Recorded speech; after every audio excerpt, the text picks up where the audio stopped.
What the hell is long COVID? Chapter 8. The other detox. Here's a legitimate challenge for you.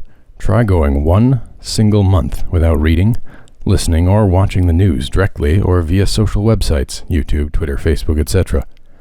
You may be an addict and not even know it. But it's for a good reason. Insert generic reason here. I'll leave it to you to examine that part of your life. I'm intentional about minimizing my consumption of news with the philosophy that information proffered to us is either something that directly relates to our life and is worthwhile, or it's entertainment. And there's not really much in between. If somebody's proffering you information, it's likely that they are proffering it to you because they will benefit somehow, either monetarily or some other way. But is watching a video about some world leader on the other side of the world really going to affect your day-to-day life? If the answer to that is yes, great, go for it. Maybe you're a politician or an international entrepreneur or something. But it struck me a long time ago that 99% of news these days is just disguised entertainment, the cartoon channel for grown-ups. I'm not saying this to toot my horn or announce how much better I am because I realize this. On the contrary, I'm including this chapter to admit something embarrassing. I was hoodwinked by the news.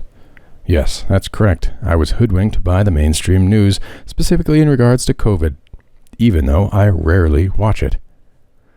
I saw the outrageous claims, the nonsensical measures, the ploys. Sorry, gotta cancel that awkward meeting due to COVID. You know exactly what I mean. And I thought, meh, I can just ignore this. At the same time, I knew this was a bioweapon. I shoulda, coulda, woulda thought twice where to go back in time. This thing, this bizarre, lab-concocted, chimeric micro-monster, yes, it will, quite insistently, interfere with my daily decisions. In fact, by now it's interfered with almost 2 years of my life, hamstringing me. I was deceived. Not that I should have listened to everything that was offered to me. The proposition that there's nothing that can help with early treatment, I know that from personal experience to be false. But because I blew it off, because I thought I'll just get it and be done with it, ta-da, I was right there in the mix, running with the natural immunity crowd. So, my ultimate conclusion here, in hindsight, is this. The majority of American people think that they're immune from the news because they don't believe what's fed to them. On the other hand, many people do believe the news as straight-up gospel truth. Why would someone ever lie? Oh, wait. I thought that I was immune from the news because I pointedly ignored it. Turns out, all of the above are falling into the same trap. The news isn't there to tell you what to think, so much as it's there to tell you what to think about. You can fall into that trap either by obsessing over the categories that are advertised to you on the news, this is the issue of our time, or by reacting against that same issue. They said X, so it can't be that. This is why political debates are always centered around carefully curated issues. Heaven forbid we debate things that actually matter.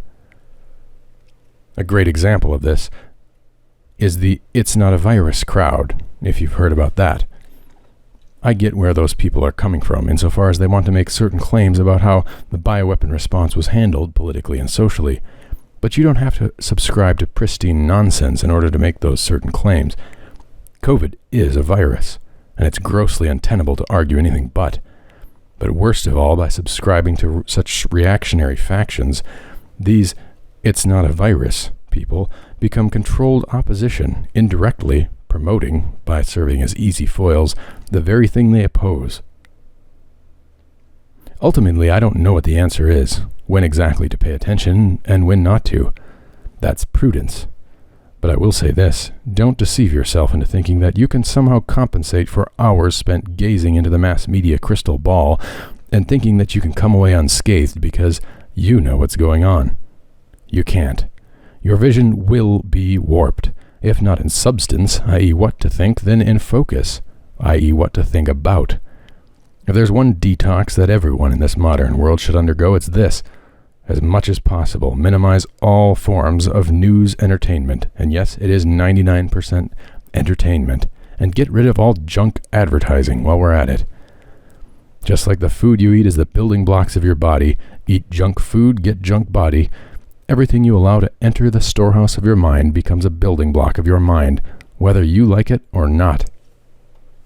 Like artificial sweetener starving a hummingbird, superfluous information, whether the person knows it's debunked or not, warps the mind. Minimize junk food. Minimize junk information. Low information person should be a compliment, not a slam. Don't seek more information. Seek more wisdom about the information that you do have, specifically the information that is relevant to the choices you have to make. I firmly believe it's a detox that goes hand in hand with a body detox. There's no such thing as detoxing your body without detoxing your mind as well.